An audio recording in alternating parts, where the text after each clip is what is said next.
Gentlemen, you read the headline. The Halloween franchise is for sale. But we need to take a look at a broader spectrum here, because this is brand new news, which is Bill Block is out as Miramax CEO, which corresponds to the news that the Halloween franchise is up for sale at Miramax. It's interesting that they're looking to offload things as the CEO exits the company, don't you think? So we'll dive into this today. Hit subscribe if you're new here, folks. Turn the bell notifications on. So let's take a look at this. This is brand new, and then we'll divert back to the Halloween franchise being up for sale, which was listed like 7 days ago, right? That's in retrospect. And we'll kind of piece this together, because it sounds like Miramax, a long-standing company, sounds like they're kind of on their way out. So Bill Block is out as the CEO of Miramax. The executive and film producer was hired in 2017. Block's contract expired this week. So it's interesting that 2017, 2018's Halloween reboot happened. Interesting. Block's contract expired this week and was not renewed, sources said. He's been rumoured to be out for months. A representative from Miramax had no immediate comment on the matter. So insiders say that new leadership was necessary at Miramax, given that Paramount Global, which owns a 49% stake in Miramax, is grappling with a volatile marketplace. Insiders believe the unit behind the films like Pulp Fiction, Sex, Lies and Videotape and Shakespeare in Love should be mining its own intellectual property for new projects, not acquiring finished films or snapping up distribution rights. Block is not the person to take them in that direction, as evidenced by his canning. So, Miramax was founded, of course, in 1979 by Harvey Weinstein and his brother Bob. They were bought by loads of... Miramax was owned by Disney at one point. I don't know how... Well, we know that Paramount has a 49% stake in it. But this is the interesting thing. So the past few years under Block's leadership have been middling. Forgettable projects like the Netflix distributed reboot He's All That.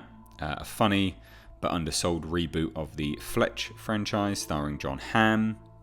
And here we have it. A lucky co-production with Blumhouse on Halloween Ends. Now there are some upcoming titles. Jason Statham, The Beekeeper. And that's pretty much it. Strange Darling from JT Molnar. But he's gone. They want to move their company in a completely different direction. And then along with that, the Halloween franchise is up for sale. Now that was a co-production. The Blumhouse Halloween Ends was a co-production. But Miramax wants to get rid of Halloween. You think that's quite surprising, to be fair? So Michael Myers, never really dead, is he? Obviously we had Halloween Ends, blah blah blah. And we all kind of knew that that wouldn't be the end. We knew that anyway. Of course it wasn't going to be. And that was a Universal Blumhouse trilogy overall.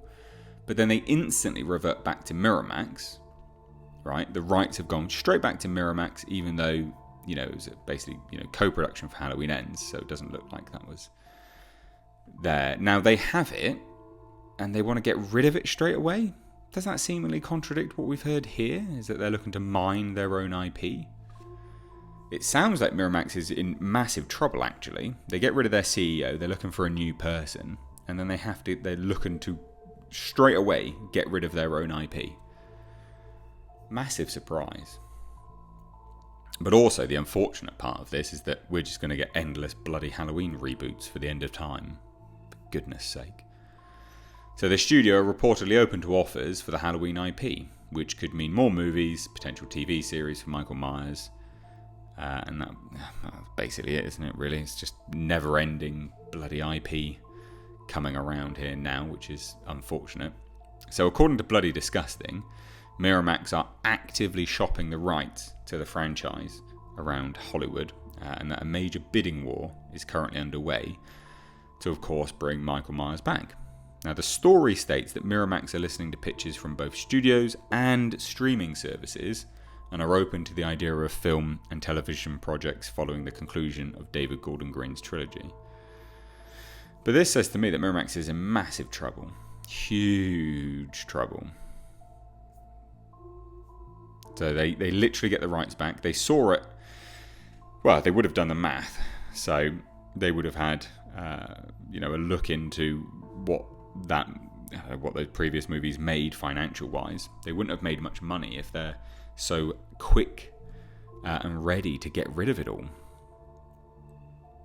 You're not going to just get rid of it. And apparently him being out for months, the CEO of Miramax, and them instantly trying to shop it around, it doesn't sound good. It sounds like Miramax is in serious dire straits.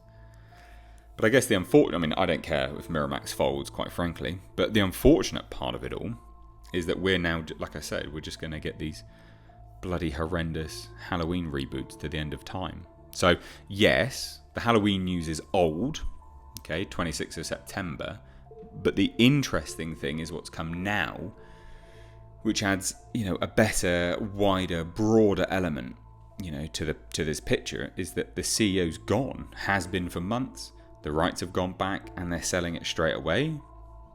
Doesn't sound like he's left on the best of terms. In fact, it doesn't sound like Miramax is in a good situation.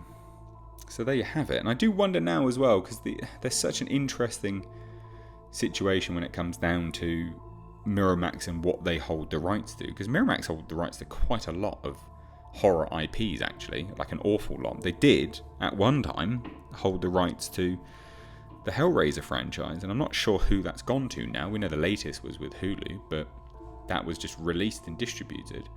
At one point, it was 20th Century Studios. So this could mean really, really positive stuff moving forwards for general studios, because we have a serious issue in Hollywood at the moment where people are looking to produce lower budget movies. Horror is the go-to at that point. And if Miramax holds a lot of those IPs, either they're going to make a whole bunch of low-budget horror movies, or they're going to sell the properties off. Unfortunately, if Halloween is anything to go by, it looks like they're going to sell it. So I'd love to hear your thoughts. I thought this was fascinating stuff. It's just an interesting dissection of what's going on in Hollywood at this point in time. So Halloween up for sale. Miramax maybe defunct completely. Let me know what you think. And let me know who you would want to make certain properties with. Which property you'd like to go to which company. Because it looks like that may happen. So let me know down below. Cheers guys. Take care. Bye-bye now.